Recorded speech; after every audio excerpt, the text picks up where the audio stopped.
5 mistakes to avoid when making a podcast. Here's a quick list of common podcast-related F-ups. Am I allowed to swear on this? No? Okay, go. Don't do these things and increase your chances of success. All right, let's start with number 1. Assuming you'll be bigger than Rogan. Jamie, pull that video up. If we're talking height, you probably have a shot. I mean, if we're talking downloads, you've got your work cut out for you. The reality is, of the 500,000 active podcasts, only the top 5% receive 1,000 or more downloads per week. And while some creators luck out, for the vast majority, success is incremental. So what does this mean for your new podcast? It means don't get caught up on the size of your audience, at least in the initial phases. Instead, focus on the elements you can control, like publishing regularly, getting feedback from your audience, and improving week on week. This industry rewards consistency and patience more than anything else. So set realistic goals and stick with it.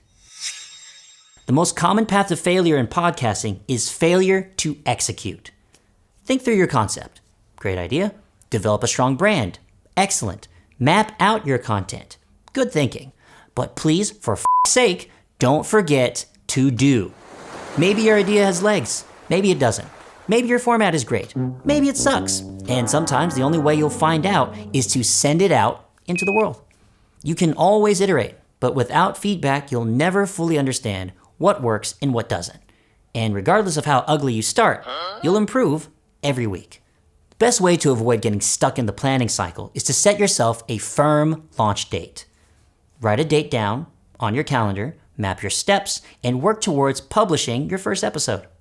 There's a power in putting something out into the world. And no, I'm not talking about like manifesting or any other woo-woo bullshit, I'm talking about momentum. Along with branding, sound quality is one of the few non-content related indicators of quality. And while it alone won't grow your audience, it's one less reason for people to stop listening.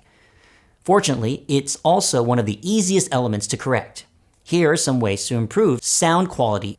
You don't have to break the bank here, but you also shouldn't be recording on a potato.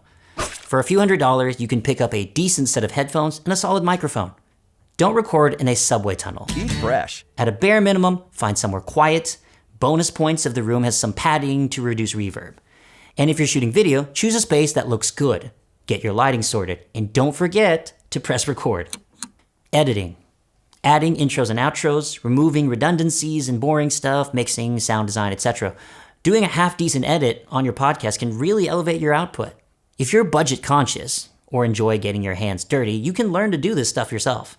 Or if you'd rather invest more time in developing your content, you can consider outsourcing your editing to a company like Next Day Podcast.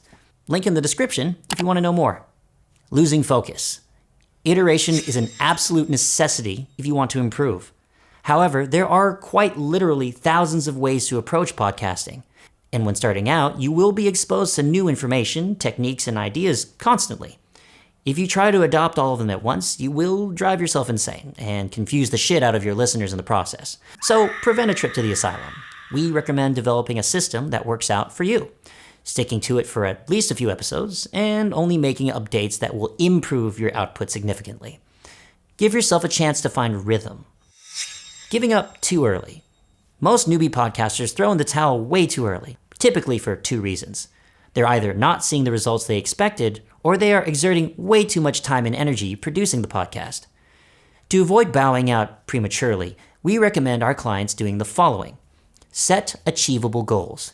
Commit to publishing 10 episodes, for example. It's manageable. You have full control of the outcome, and you'll get enough reps to sort out the kinks and develop some momentum. Get help where you need it. If there's something you really struggle with, delegate it. Bring on a partner who's strong where you're weak, or outsource part of the process. Spend more of your time. Focus on what you're good at, because ultimately, that's what's going to drive your success. Mostly, remember, this takes time. Give yourself and your concept a chance to succeed before pulling the pin. To sum up, don't set unreasonable expectations. Don't forget to actually make something. Don't sound horrible. Don't get distracted. And don't give up too early. Happy potting.